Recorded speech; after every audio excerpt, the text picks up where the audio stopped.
नमस्कार मित्रांनो, मागील भागासाठी चॅनलला भेट द्या. आता आपण पुढील स्टोरीला सुरुवात करू. एका संध्याकाळी अभिषेकने जियाला सांगितले, जिया तू शुक्रवारी सुट्टी घे, कुठेतरी जवळच फिरायला जाऊया.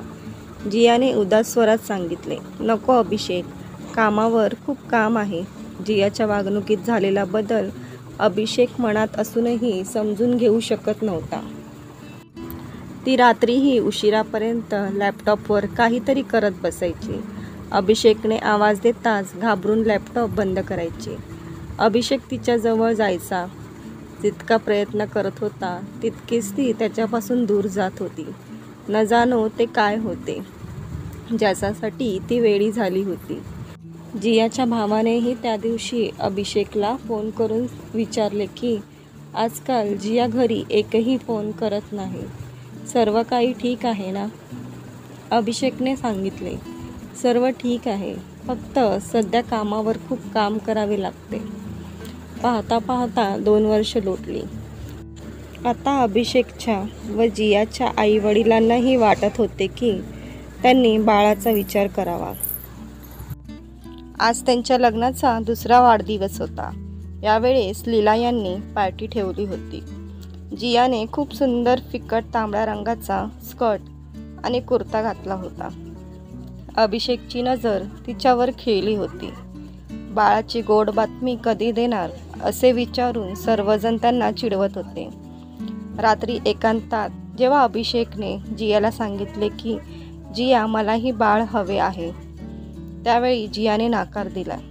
रात्री ती त्याच्यासोबत होती, मात्र ती मनाने नव्हे तर फक्त शरीराने त्याच्याजवळ आहे याची त्याला जाणीव झाली.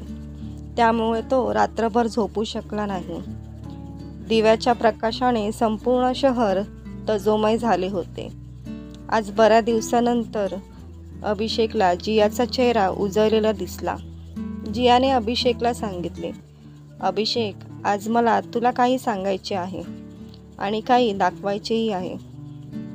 अभिषेक तिच्याकडे प्रेमाने पाहत म्हणाला, जिया, काहीही सांग, फक्त असे सांगू नकोस की तुझे माझ्यावर प्रेम नाही.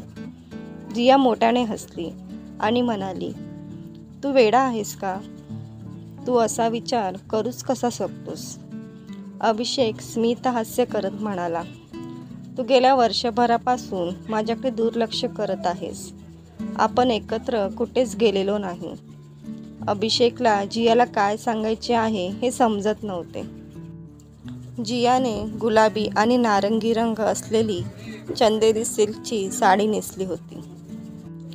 सोबत खड्याचा सुंदर सेट घातला होता. हातात हिऱ्याचे कडे आणि खूप साऱ्या बांगड्या होत्या. आज तिच्या चेहऱ्यावर अशी काही लाली पसरली होती की अभिषेकला तिच्यासमोर सारे फिके वाटू लागले. रांगोळी काढून झाल्यानंतर जियाने अभिषेकला तिच्यासोबत येण्यास सांगितले. अभिषेकने लगेचच आपल्या 4 चाकी गाडीची चावी घेतली. जिया हसून म्हणाली, आज मी तुला माझ्यासोबत माझ्या कारने नेणार आहे. दोघेही निघाले. कार जणू हवेशी गप्पा मारत वेगाने पुढे जात होती. काही वेळानंतर ती एका नव्या वसाहतीच्या दिशेने निघाली. गाडी चालवत असताना जिया म्हणाली, अभिषेक, आज मला तुला काही सांगायचे आहे.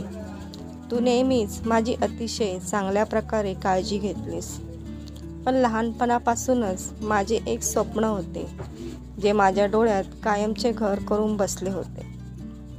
आईवडिलांनी सांगितले की तू लग्न होऊन जिथे जाशील ते तुझे घर असेल.